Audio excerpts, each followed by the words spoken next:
Hello everybody, and welcome back to episode 11 of Techopolis. I am really glad you are enjoying these episodes. It's been really fun making them, so keep on doing what you do. Subscribe, like, do the thing down in the description, and let's get started with today's episode. In the last episode, we had a few of these thermogenerators still running on magma blocks, and in between episodes, I set up a little bit of a thing that we're going to check out down there, which provided us a bunch of blaze rods, which I then turned into blazing crystals and turned them into blocks of blazing crystals, and now we have 18 generators here and 18 on every side of the base, basically. So that in total produces 14,000 RF per tick, which for the moment is more than enough than what we need to run the entire base.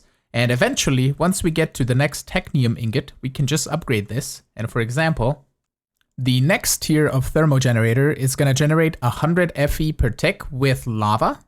So I assume it would produce 280 RF per tick per generator. So we would increase the power significantly.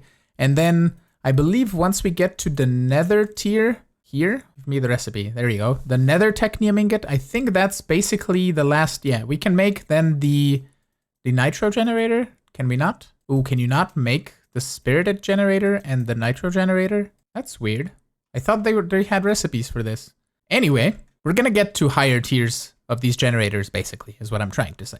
I threw down together a mob absorber with an elite technium ingot, which is using 2 RF per tick, and that is generating pig drops, which are then being stored over here with some basic mob essence and some raw pork chops. And then the mob essence goes into here, and every, I believe, 250 or so mob essence, we make a blaze rod. And that has been just going, I think, for a couple days now. And we have 6,250 blaze rods in the system, which is amazing. And we're just going to tear this down, and we're going to set up a more permanent system for generating mob drops in today's episode. When I first planned out the base, I counted how many miners we're going to have, and I think I overestimated a little bit, which means that we have a few spots open, and I have filled them up with a little bit of automation. So over here, we have a sequential fabricator crafting us fluix crystals from chart certus, nether quartz, and redstone. And then we have just fluix crystals being crushed down into fluix dust, because those are a few things that we frequently use to make more smart cables and dense cables and all of the things from applied logistics. And it's just nice to have them on demand. And here on this side, we need to process fluorite into fluorite dust, which we're going to use in automation with mechanism. We need to do some more interesting stuff with that, but that will come at a later date. And because we're now using this corner to process the chart certus and the fluorite, we have another spot open for assorted crystal. So we basically doubled the production of assorted crystal. We could potentially even increase the miner if we wanted to the next year, I believe, but I don't think we really need to produce it faster than this so far.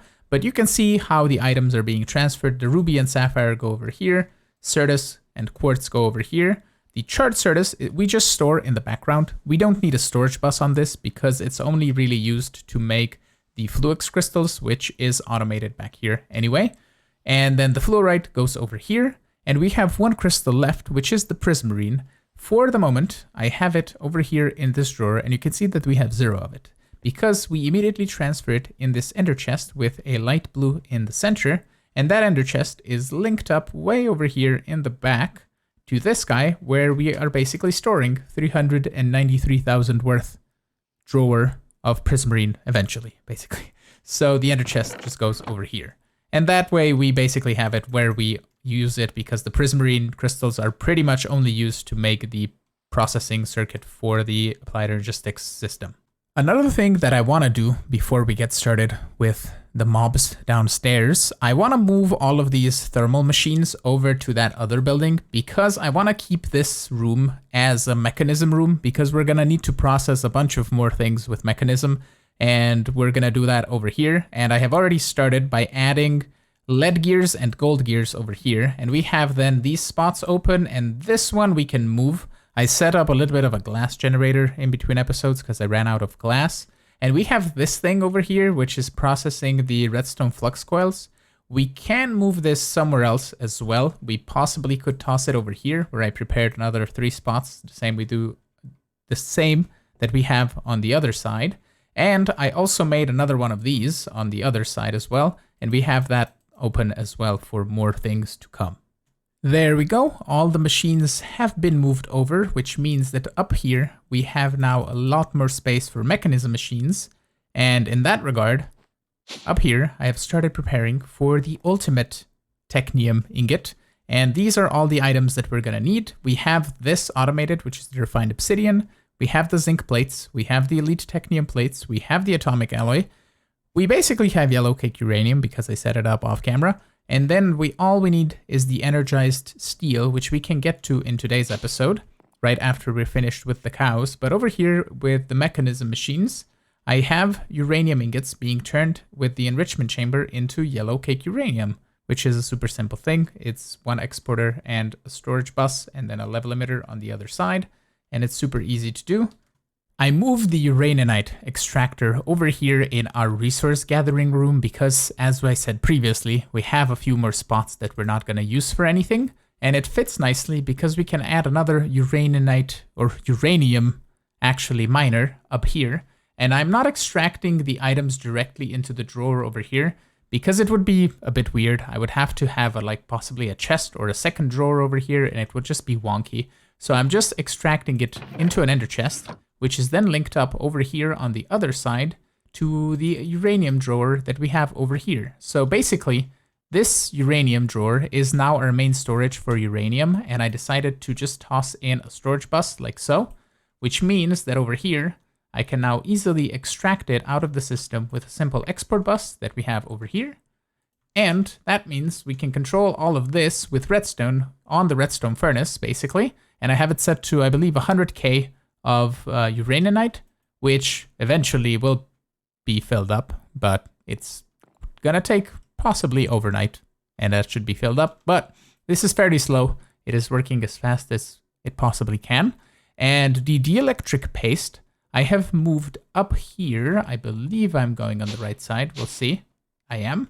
It is right over here. I still need to add some covers and facades. I haven't decided on which block yet.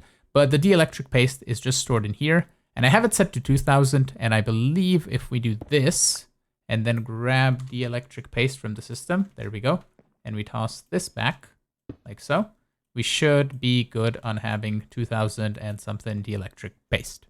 And as far as our animals are concerned, I have finished the automation for all 4 of these, and everything is hidden underneath, everything is visible by the storage system, and it's really nice and neat. And I'm using a bit of XNet over here, and you can see the connector right over here, which we're gonna cover up with this facade. If we shift right click it on grass, and then we shift right click it over here. And the controller to control everything is right over here. So what we basically do is we extract all of the items from all of the drawers and insert them, or from all of the machines, I should say, and insert them into all of the drawers.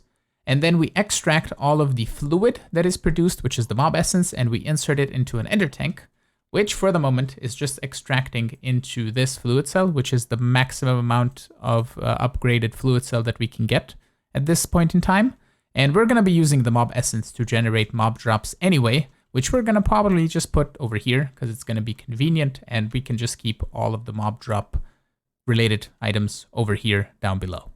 And over here by the chickens, I have a vacuumulator, which is collecting all of the eggs, and they are just being stored in here. We don't need these upgrades, I don't think, anymore. The vacuumulator should reach. The only thing that I don't like about this, give me a whitelist so I can say don't extract anything other than, or don't pick up anything other than eggs. I don't know if there's an augment for that. There actually is an augment for this. It's called the item filter. It allows for item restrictions. So I assume I can do this and give you a egg and say allow list. Doesn't matter for the MBT, but that should only pick up eggs now. I have looked through all the recipes in the mob drop duplicator, and I've come to the conclusion that we need 4 of them. 1 to duplicate ender pearls, 1 for blaze rods, 1 for bones, and the other one is gonna be nether stars once we get to them.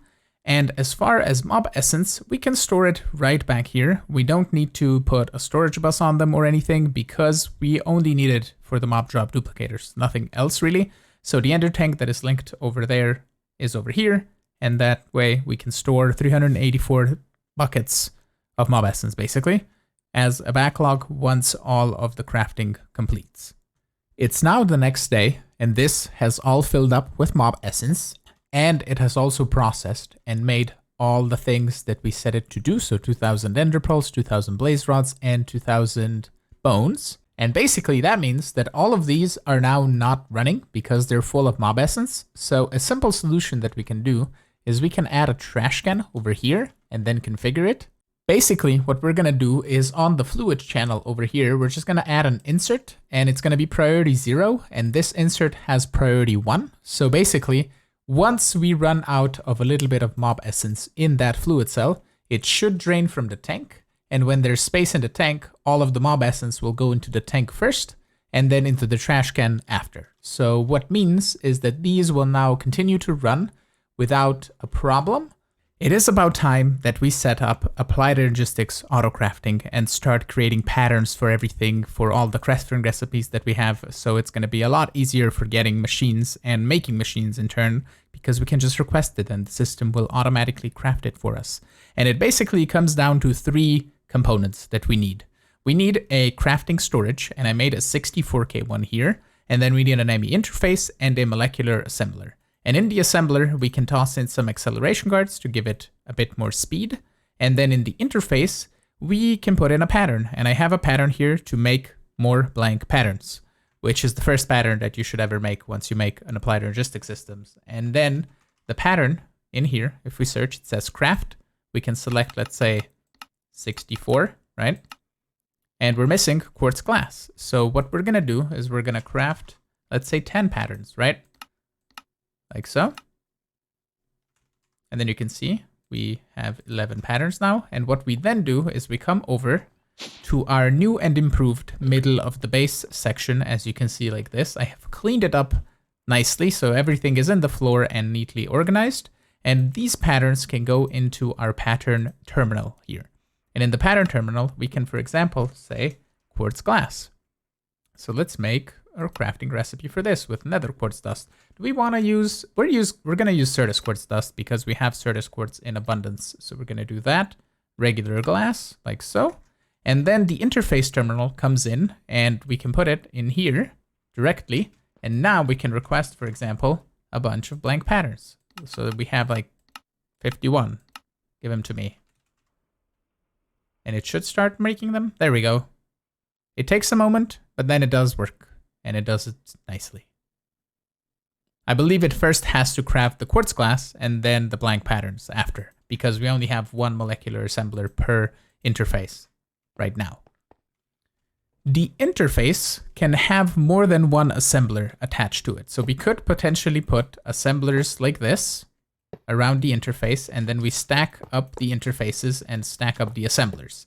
And that means that each interface has access to 4 crafters, basically. So if we requested patterns in here with the quartz glass and had 2 molecular assemblers next to them, one could be crafting the quartz glass while the other starts crafting the pattern, making the crafting faster. But I think we're going to go with a bit of a different setup, and it's not going to be as efficient as it would if we had the molecular assemblers around the interface. We're basically going to do 2 interfaces like this, and then 2 assemblers like this. And I'm going to build them, and as I build them, add them acceleration cards so we can have them work much faster. That way, basically, each interface is going to have 3 assemblers to work with because we're going to stack it up like this as well. And then we can do another one in here, and in here. And we're going to go 4 tall because each one of these interfaces takes a channel. So we're going to get 8 channels total per tower, and we can have 4 towers here and then 4 towers on the other side. Well, this looks a little bit different to how I said I was gonna place these. I just didn't really like how it looked before, so I split it into 4 3x3 towers, which means that we have a few more interfaces, and we have 22 per tower to be exact, so we need to split it between 4 different P2P tunnels, And I'm using the black side, which is actually the bottom side, which you can see over there. And basically, once we switched over to flux points, we can now just sacrifice one P2P tunnel to have a flux point over here, which is giving power to our applied energistic system. And we get 7 more P2P tunnels down on the bottom here. And we can also run a cable directly down to the bottom, which is linked up over to our lava and water generators. And now it's splitting over into here as well, which is really cool. The assemblers and the interfaces are laid out like this, and then you put assemblers on top like so, and then bam, bam. I'm totally placing everything in the right spot, like this and like this. And then you would just stack it on top. And since you have basically, what, another 10 channels left over, you can probably, you can get away with 2 more layers on top if you have space. That could be all on one channel then. I think you would get to like 31, I believe would be the number. Yeah, pretty much. Next thing that we need is a permanent spot for our crafting storage. And I think for the moment, we're just gonna go with 64K and a couple of co-processing units per crafter. So we're gonna go something like this, and then over here like so, and like so. And then we can cover the hole. And there we go. We have 3 over here and 3 on the other side, which should allow 6 simultaneous crafting operations. And if we need more of them, we have space in the floor where we can fit more. We could just go all over the place here in the floor and add more if we need to. But I think for the moment, that'll be perfectly fine. And here is where the auto crafting is really gonna shine. If we need to make a steel casing, we can set up a pattern for this. And then we need a pattern for the machine frame like this. And then we need a pattern for the machine casing, and we can do that. And then we go in our interface terminal, and let's say we put it over here. Bam, bam, and bam. And if we need a steel casing at any point in time, if we need 100 of them, we're missing just electrum gears, which I believe we need to automate still. But we have the ability to craft 100 casings if we wanted to. And I believe this is a good wrapping up point for today's episode. In the next one, we're going to come back and we're going to start energizing some stuff with power so we can get to ultimate technium automation. And we're also going to dive into mechanism and a whole bunch of gas and chemical production. So with all that being said, I want to thank you all so much for watching. I am really hoping you enjoyed today's episode. If you did, make sure to smash the like button, and you can also subscribe to get notified of when new videos go live. And you can support me on Patreon as well if you want to play with me here on this very server. And I will see you all in the next episode. Have a good one. Bye bye.